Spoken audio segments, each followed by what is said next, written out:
शनिदेव को ग्रहों का राजा कहा जाता है। भगवान भोलेनाथ ने इन्हें न्याय के देवता की उपाधि दी है। जो लोग शनिवार का व्रत करते हैं, उनको पूजा के समय शनिवार व्रत कथा का श्रवण जरूर करना चाहिए। आज के प्रसंग में हम शनिवार की व्रत कथा सुनेंगे।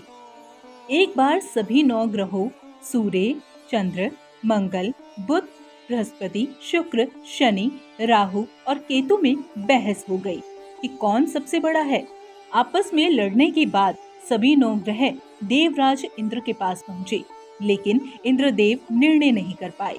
उन्होंने सभी ग्रहों को सुझाव दिया कि पृथ्वी पर राजा विक्रमादित्य ही है जो इसका फैसला कर सकते हैं, क्योंकि वो बहुत ही न्यायप्रिय राजा हैं। उसके बाद सभी 9 ग्रह पृथ्वी पर राजा विक्रमादित्य के पास गए और अपना आने का कारण बताया। राजा उनकी समस्या को सुनकर बहुत परेशान हो गए। राजा ने सोचा कि मैं जिसको भी छोटा बताऊंगा तो वो गुस्सा हो जाएगा। राजा के काफी सोच विचार के बाद उनको एक उपाय सूझा। उन्होंने सुवर्ण, रजत, कांसे, पीतल, सीसा, रांगा, जस्ता, अभ्रक और लोहे से 9 सिंहासन का निर्माण करवाया। उन्होंने सभी सिंहासन को एक क्रम में रखवा दिया और सबसे निवेदन किया कि क्रमानुसार सिंहासन पर आसन ग्रहण करें, और शर्त रखी गई कि जो सबसे अंतिम में सिंहासन पर आसन ग्रहण करेगा वही सबसे छोटा माना जाएगा। सबने एक एक करके आसन ग्रहण किया। सबसे आखिरी में शनिदेव ने आसन प्राप्त किया, जिसकी वजह से वो सबसे छोटे कहलाए। इस वजह से शनिदेव क्रोध में आ गए। उन्हें लगा कि राजा ने ये सब जानबूझकर किया है।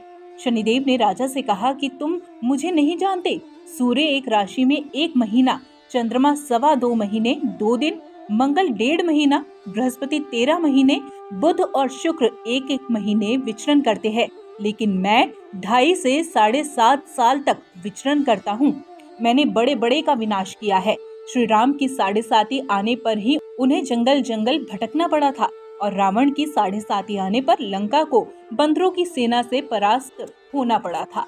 क्रोधित शनिदेव ने राजा से कहा कि अब आपको सावधान रहने की जरूरत है। इतना कहकर शनिदेव वहां से चले गए। समय गुजरता गया और शनिदेव की बात पूरी हुई और राजा की 7.5 आ गई। उस दिन शनिदेव घोड़ों का सौदागर बनकर राजा के राज्य में गए।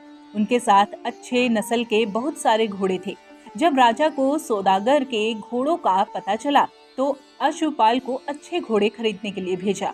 अश्वपाल ने कई अच्छे घोड़े खरीदे। इसके अलावा सौदागर बने शनिदेव ने उपहार स्वरूप एक सर्वोत्तम नस्ल के घोड़े को राजा की सवारी के लिए दिया। राजा विक्रमादित्य जैसे ही उस घोड़े पर बैठे, वह सरपट वन की ओर भागने लगा। जंगल के अंदर पहुंचकर उसने राजा को गिरा दिया और वहां से गायब हो गया। भूख प्यास की स्थिति में राजा जंगल में भटकते रहे। अचानक उन्हें एक ग्वाला दिखाई दिया, जिसने राजा की प्यास बुझाई।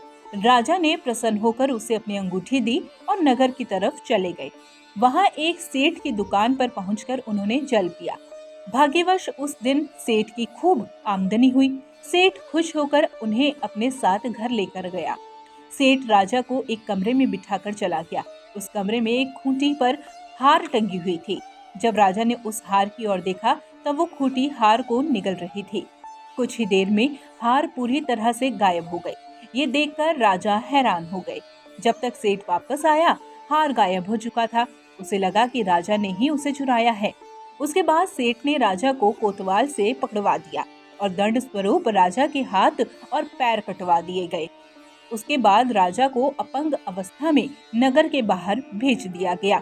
तभी वहां से एक तेली निकल रहा था, जिसको राजा पर दया आ गई। वह राजा को अपने साथ घर ले गया। समय ऐसे ही बीतता रहा। वर्षा ऋतु भी शुरू हो गई। एक दिन राजा कुटिया के बाहर बैठकर मल्हार गाने लगे। तब नगर की राजकुमारी मनभावनी ने मल्हार सुनकर मन ही मन प्रण कर लिया कि जो भी इस राग को गा रहा है वो उसी से ही विवाह करेगी। उन्होंने दासियों को कहा कि जो भी ये मल्हार गा रहा है उसे खोज कर लेकर आओ। दासियों ने वापस आकर बताया, अपंग आदमी है। राजकुमारी यह जानकर भी नहीं मानी। बाद में नगर के राजा ने अपनी बेटी की बात मान ली और अपंग राजा से अपनी बेटी की शादी करवा दी। उसी रात विक्रमादित्य के सपने में शनिदेव ने आकर कहा कि तुमने मुझे छोटा बताकर कितना दुख झेला है।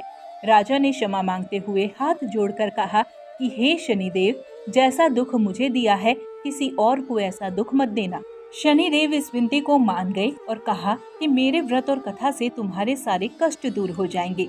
शनिदेव ने राजा को हाथ पैर भी वापस दिए। दूसरे दिन जब सुबह राजकुमारी की आँख खुली तो वह आश्चर्यचकित हो गई।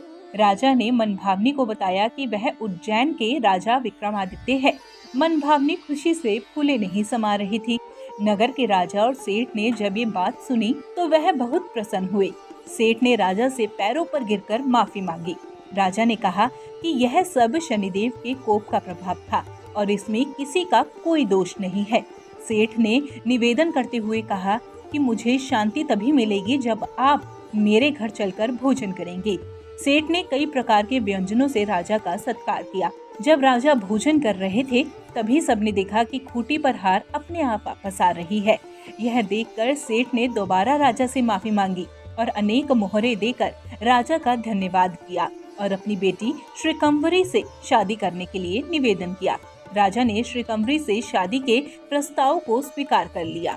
राजा अपनी दोनों रानियों मनभावनी और श्रीकंभरी को लेकर उज्जैन नगरी लौट आए। सारे नगर में खुशियां मनाई गई।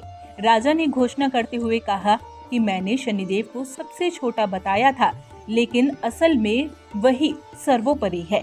तब से सारे राज्य में शनिदेव की पूजा और कथा नियमित रूप से होने लगी। सारी प्रजा के बीच खुशी और आनंद का वातावरण बन गया। शनिदेव के व्रत की कथा जो कोई भी सुनता या पढ़ता है या चींटियों को आटा खिलाता है, उसके सारे दुख दूर हो जाते हैं और साथ ही उसकी सारी मनोकामनाएं पूर्ण होती है। आप हमारे संतवाणी चैनल को सब्सक्राइब करें, वीडियो को लाइक करें, शेयर करें।